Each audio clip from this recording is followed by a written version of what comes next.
10 English grammar rules that confuse every learner. Subject-verb agreement. Subjects and verbs must agree in number. Pronoun-antecedent agreement. A pronoun must agree with its antecedent in number and gender. Uses of articles. The use of a, an, and the depends on whether the noun is specific or general.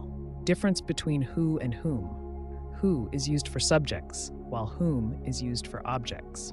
Correct use of tenses. Ensure verb tenses are consistent and appropriate for the context. Adjective order. Adjectives should follow a specific order: quantity, quality, size, age, shape, color, origin, material, purpose. Prepositions of time: at, on, in.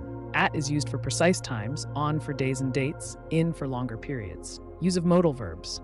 Modal verbs can, could, may, might, must, shall, should, will, would express necessity, possibility, permission, and ability.